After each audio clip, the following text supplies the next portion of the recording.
அருமையான கர்த்தருடைய பிள்ளைகளே, இந்த நாள் உங்களுக்கு ஆசீர்வாதமாய் இருப்பதாக உங்களுக்காக நாங்கள் தொடர்ந்து ஜெபிக்கிறோம். ஒரு அருமையான வேத பகுதியை நான் வாசிக்கிறேன். 68ஆம் சங்கீதம் 34வது வசனத்திலே, தேவனுடைய வல்லமையை பிரசித்தப்படுத்துங்கள், அவருடைய மகிமை இஸ்ரவேலின் மேலும் அவருடைய வல்லமை மேக மண்டலங்களிலும் உள்ளது. இந்த வசனத்தினுடைய முதல் பகுதியிலே நாம் வாசிக்கிறோம், தேவனுடைய வல்லமையை பிரசித்தப்படுத்துங்கள். நாம் எல்லாருமே தேவனுடைய வல்லமையை அனுபவித்திருக்கிறோம். ஏதோ ஒரு கோணங்களிலே தேவன் தம்முடைய வல்லமையை, தம்முடைய கிரியையை நம்மிடத்தில் காண்பித்திருக்கிறார். சில நேரம் பலவீனமான, போராட்டமான சூழ்நிலையில் இருக்கும்போது தேவனுடைய வல்லமை நம்மை சுகமாக்கிற்று, விடுவித்தது. தேவனுடைய வல்லமை நமக்கு எதிராய் வந்த பிசாசின் கிரியைகளை அழித்தது.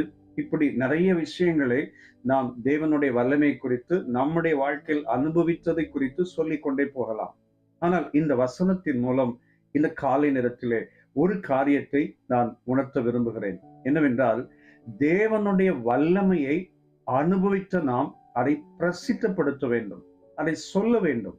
ஏனென்றால் 1000 பிரசங்கம் செய்யாததை சிலருடைய சாட்சி அங்கு ஒரு பெரிய மாற்றத்தை கொண்டு வர ஆரம்பிக்கும். பாருங்கள், ஆண்டவர் இயேசுவை குறித்து அப்போஸ்தலர்கள் பலமாய் சாட்சி கொடுத்தார்கள். அவர் உயிரோடு இருக்கிறார் என்பதற்கு நாங்கள் எல்லாரும் சாட்சிகள் என்று சொன்ன உடனே அந்த இடம் முழுவதும் அசைய ஆரம்பித்தது. அங்கு பலத்த காரியங்களை ஆண்டவர் செய்ய ஆரம்பித்தார்.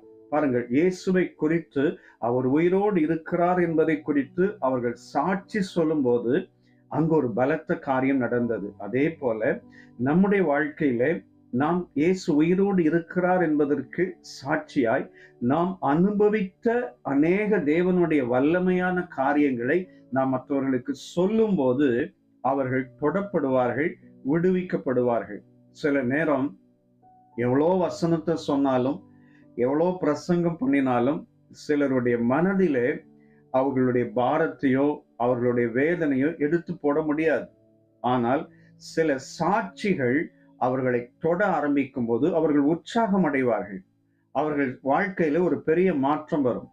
நான் அநேக முறை அநேகருடைய சாட்சியை சொல்வேன், என்னுடைய சாட்சியை சொல்வேன். சொல்லும் போது அநேகருடைய முகமெல்லாம் மலர்கிறதை, அவர் முகமெல்லாம் பிரகாசமாகிறதை நான் பார்த்திருக்கிறேன். ஆண்டவர் இயேசுவை பாருங்கள், அநேக பிசாசுகள், லேகியோன் பிசாசு பிடித்த மனிதன் சுகமாக்கப்பட்ட பிற்பாடு ஆண்டவரிடத்தில் கேட்பான், ஆண்டவரே, நான் உம்மோடு கூட இருக்க வேண்டும். ஆண்டவர் சொல்வாரு, தேவன் உனக்கு செய்ததை உன் ஜனங்களுக்கு போய் சொல்லு என்று சொல்லி அனுப்பி விடுவார். அவன் அந்த தேசம் எங்கும் பிரசித்தப்படுத்தினதை நாம் வேதத்திலே வாசிக்கிறோம். இந்த காலை நேரத்திலே அருமையான சகோதரா, சகோதரி, உங்க வாழ்க்கையில நீங்க பெற்ற நன்மைகளை, தேவன் உங்களுக்கு செய்த அற்புதங்களை நீங்கள் மற்றவர்களுக்கு சொல்லுங்கள்.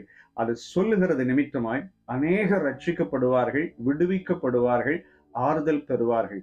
ஒரு முறை ஆந்திராவிலே கூட்டம் நடத்தி கொண்டிருக்கிற வேளையிலே முதல் நாள் நிறைய ஜனங்கள் விடுவிக்கப்பட்டு நிறைய பேர் சுகமானார்கள்.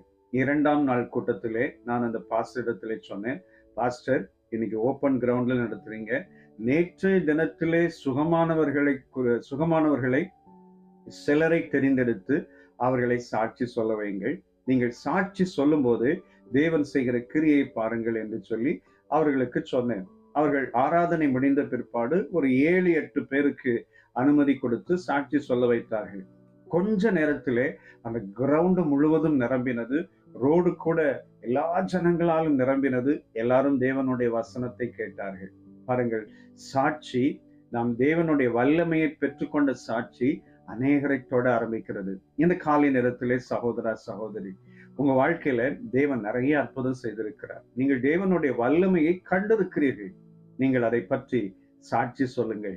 உங்களுடைய சாட்சி அநேகருக்கு பிரயோஜனமாய் மாறும். நீங்கள் தேவனுடைய வல்லமையை பிரசித்தப்படுத்துவீர்கள். தேவன் உங்களை ஆசீர்வதிப்பார். இந்த காலை நேரம் உங்களுக்கு ஆசீர்வாதமாய் இருப்பதாக உங்களுக்காக நான் ஜெபிக்கிறேன். வல்லமையுள்ள பிதாவே, நல்ல தேவனே, இயேசுவின் விலையேற பெற்ற வல்லமையுள்ள நாமத்தினாலே உடைய அன்பு பிள்ளைகளுக்காக ஜெபிக்கிறேன்.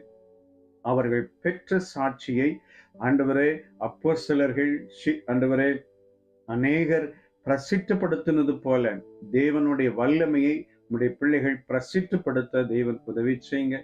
அது நிமித்தமாய் உம்முடைய நாமம் மகிமைப்படவும் உம்முடைய பிள்ளைகளின் வாழ்க்கையில் அற்புதம் செய்யவும் தேவன் உதவி செய்யுங்கப்பா. இயேசு இரட்சக நாமத்தில் வேண்டிக் கொள்கிறோம் பிதாவே. ஆமென். ஆமென். God bless you. Amen.